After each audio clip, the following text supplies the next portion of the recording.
Hello!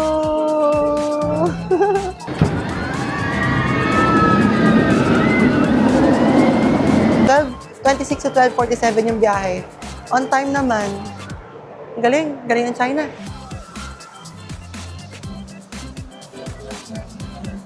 Huwag na kayo magdala ng selfie sticks and tripod nyo kasi kukunin lang yan dito.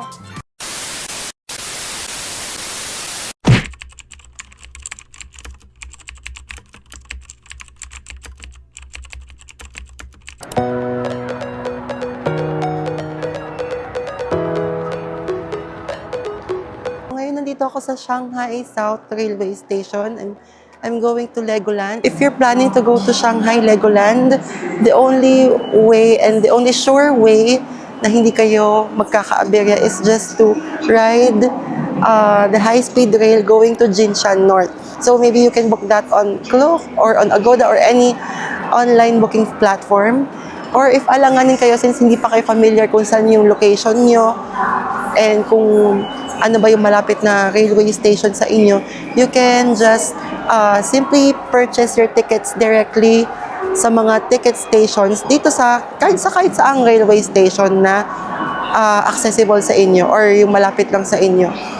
Okay? So, ngayon, since wala na ako ibang choice, maghihintay ako ng 12:26 p.m. Ngayon ay mga around 11 a.m. pa lang. So, mag-lunch na muna ako while waiting. At least yung biyahe from here going to Jinshan North ay mga around, I think, less than 1 hour or parang mga 19 minutes lang yata. So, mabilis lang naman yung high-speed rail. 19 minutes lang pala yata yung nakalagay. O, tama, sorry. 19 minutes lang yung biyahe from here to Jinshan North. Sa totoo lang, biglaan lang talaga tong pagpunta ko ng Legoland. Bali, same day lang ako bumili ng high-speed rail ticket going to Jinshan North and halos lunchtime na yun nakuha kong time slot. Medyo malayo pala to sa city center na Shanghai, so make sure to plan your trip ahead of time para may chance kayo na makasecure ng ticket na may mas magandang oras ng biyahe. And make sure to bring your passport with you and arrive at least an hour before your trip. So yun, at least meron akong siguro mga 5 hours to enjoy Legoland. Bahala na kung ma-enjoy ko, kung may mapala ako kasi ilang oras lang, late na ako. Alam niyo, ano lang to ha, railway station lang to. Pero Diyos ko, ang linis, ang ayos, ang organized, ang laki, ang lawak. Wala akong masabi. Parang, alam mo, parang airport din na yung dating. And napansin ko yun sa lahat ng sa dalawang railway station na napuntahan ko. Ito, tsaka yung Hongqiao Railway Station. Ang ganda. Para akong nasa airport. Pero sa totoo lang, train station lang to. Okay, lunch muna ako. Buti na lang nakakita ako ng KFC dito. Hindi ako makapagsalita na malakas. Pero, yan, naintriga ako dito sa in-order ko. May roasted chicken na burger. Yan, parang ang sarap. And meron silang chicken. Well, request ko lang to na maging breast. Pero originally dapat wings yan, yung nasa menu nila. And merong egg tart. And merong Pepsi. Parang ang sarap, di ba?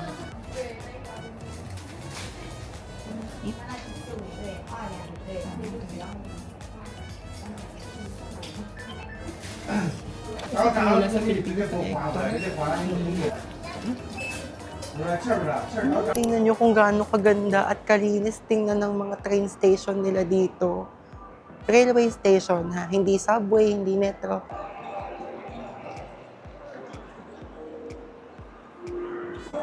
Dito ako sa 5A or 5B. Yan, marami ng mga upuan. Sakay tayo dito. Wow! Oh, yan.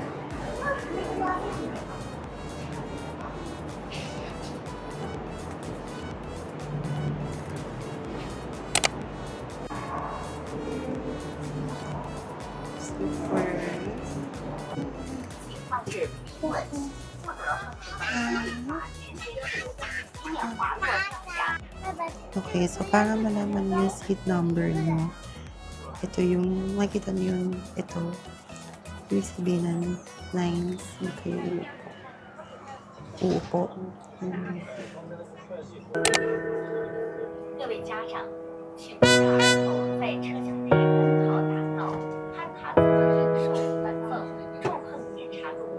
铁路部门在短途的列车推出了铁路上面的扫码，方便您使用行人的保密空间。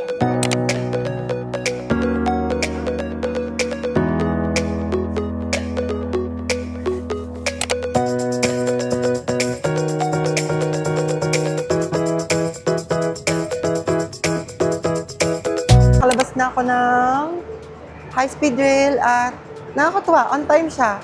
12:26 umalis, around 12:40 something dumating. 12:47 yata. 12:26 to 12:47 yung biyahe. On time naman. Ang galing, galing ng China. Next na kailangan natin hanapin ay ang exit. Sana meron tayong masakyan from here to Legoland kasi kung hindi, maglalakad tayo for 24 minutes, which is ayoko nang gawin sana kasi wala tayong time.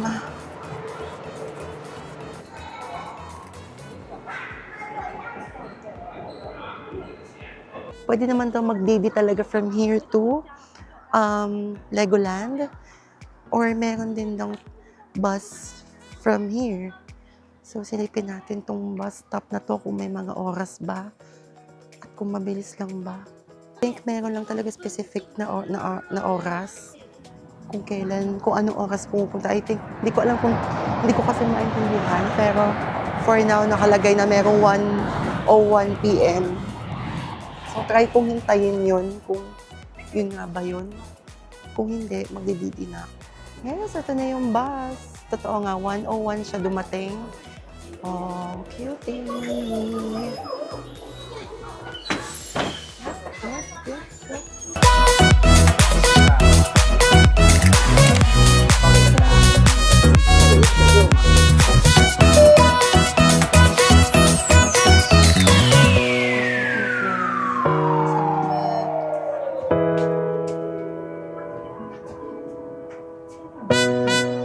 Okay, so binaba kami nung bus dito. Ayun, may bus.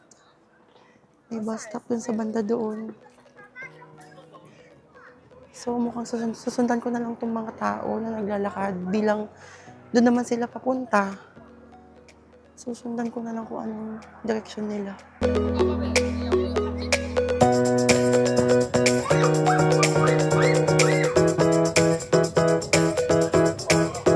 And we're officially in Shanghai Legoland Resort. Finally, after a very chaotic half day of commute going here. Ibang level ng stress sa pagko-commute, pero yun talaga, we're here now. Yun ang mahalaga. At nakikita na natin itong mga laruan ko nung bata ako. Oh, yan, no? Hi! Finally here!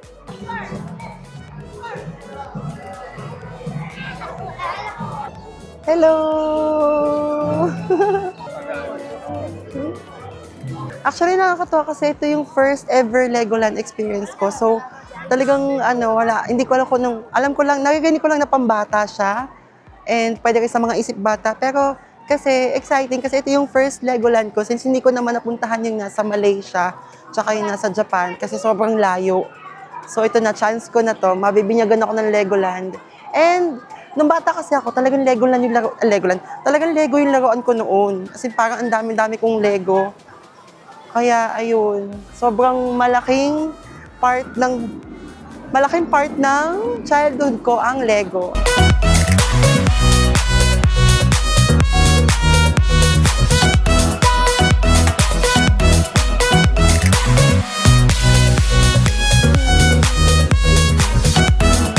Super cute. Ako din magpa-picture kasi may pila pa. So, bawal din nga pala ang tripod tsaka selfie stick dito. Kinuha yun sa akin kanina. Pinaiwan nung nagba-baggage check. So, huwag na kayo magdala ng selfie sticks and tripod nyo kasi kukunin lang yan dito.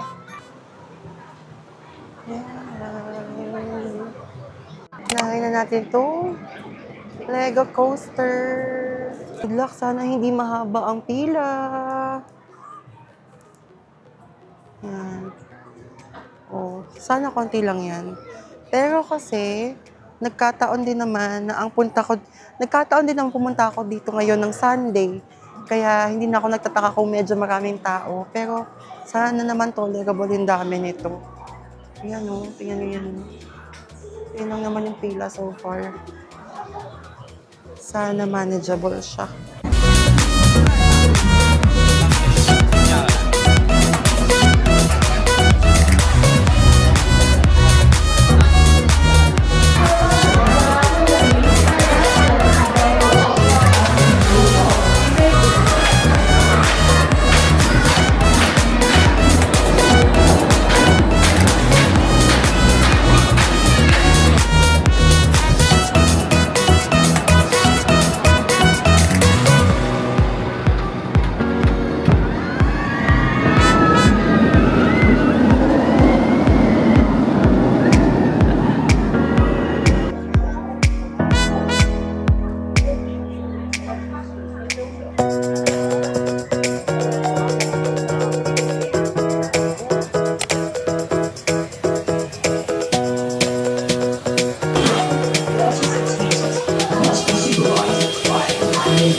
So, ito yung cafe nila.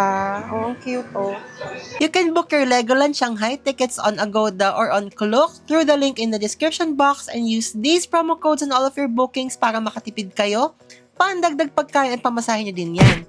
And if you also have hotel bookings on Agoda or tours or activities on Get Your Guide, you can also use these promo codes dahil sa hirap ng buhay ngayon, hindi na natin deserve na magbayad pa ng full price kaya i-redeem nyo na yan lahat.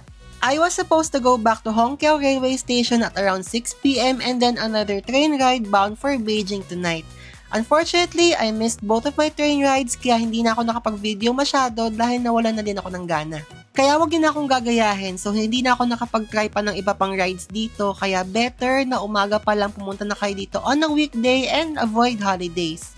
Plan your trip ahead of time para makapili kayo ng magandang oras ng high-speed rail. First Legoland experience ko nga pala to, so wala talaga ako mapagkokomperan. Hindi ko rin naman kasi napuntahan yung nasa Japan and nasa Malaysia. Pero I must say na malaki talaga to. So better stay here for a whole day para mas masaya yung experience. Also, may mall din naman sa labas ng Legoland so di kayo mauubusan ng gagawin. So here are the total expenses for this day. Bale, hindi nakasama dito yung Legoland ticket since included na siya sa pre-travel expenses ko. At maraming salamat nga pala ulit sa panonood mula umpisa hanggang dulo. So please like and subscribe to this YouTube channel and follow me on my other social media accounts. Marami na rin ako na-upload ng mga travel guides on my TikTok account na baka sakali makatulong for your next travel. I'll see you again on the next video. Bye-bye!